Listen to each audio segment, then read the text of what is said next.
కానీ రోజా గారు పవన్ కళ్యాణ్ గారిని అవ్వచ్చు, చంద్రబాబు నాయుడు గారిని, లోకేష్ గారిని అంటే వైసీపీ గవర్నమెంట్‌లో ఉన్నప్పుడు రోజా గారు చాలా అనుచిత వ్యాఖ్యలు అంటే ఒక మహిళ అయ్యుండి వాళ్ళని చాలా నానా రకాలుగా మీడియా ముందు మాట్లాడారు. ఆ వైసీపీ పార్టీలో ఉండే పేర్ని నాని, కొడాలి నాని వీళ్ళందరూ కూడా ఎన్డీఏ గవర్నమెంట్‌లో లీడర్లని దారుణాతి దారుణంగా మాట్లాడారని కూడా అంటున్నారు.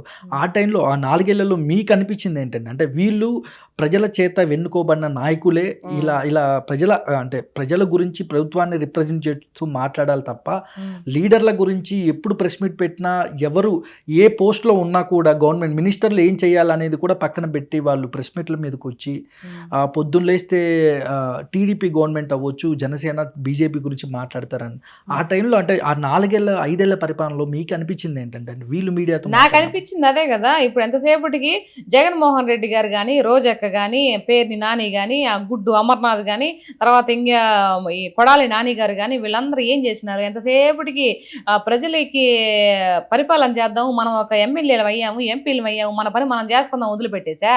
ఎంతసేపటికి పవన్ కళ్యాణ్కి 3 పెళ్లిళ్ళు అయినాయి, ఇయే కదా మాట్లాడిందా? అవసరం ఏముంది? ఇప్పుడు 3 పెళ్లిళ్ళు అన్న వాళ్ళు మీరందరూ మొహాలు ఏడ పెట్టుకుంటారా? ఆయన కర్మ కొద్దీ ఏదో జరిగింది, ఒకరికి అంతా క్లియర్ చేసుకొని ఇది చేసుకున్నాడు, ఏదో ఆయన బతుకు ఆయన ఇది చేస్తా ఉన్నాడు, దాన్ని పట్టుకొని అంటే ఇంకేం మైనస్ లేవు కదా. అంటే ప్రధానంగా పవన్ కళ్యాణ్ గారి వ్యక్తిగత జీవితాల గురించి మాట్లాడారు కాబట్టి వీళ్ళకి 11 వచ్చాయి.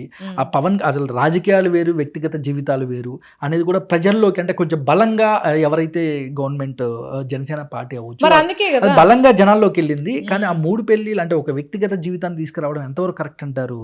అదే కరెక్ట్ కాదుగానే కదా చెప్తా ఉంటాను. పిల్లకాయలను పెట్టుకొని జగన్మోహన్ రెడ్డి గారు 3 పెళ్లిళ్ళు 4 పెళ్లి గురించి 4వ పెళ్ళం ఇప్పుడు ఏనే అని చెప్పేసి కౌంటర్ ఆయన కౌంటర్ ఆయన గోతి ఆయనే తీసుకున్నట్ట.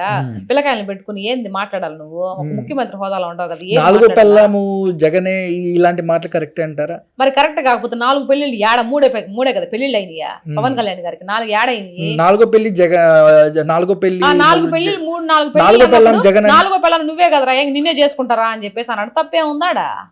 తప్పే ఉంది అని అంట. ముందు నువ్వే కదా మొదలు పెట్టింది.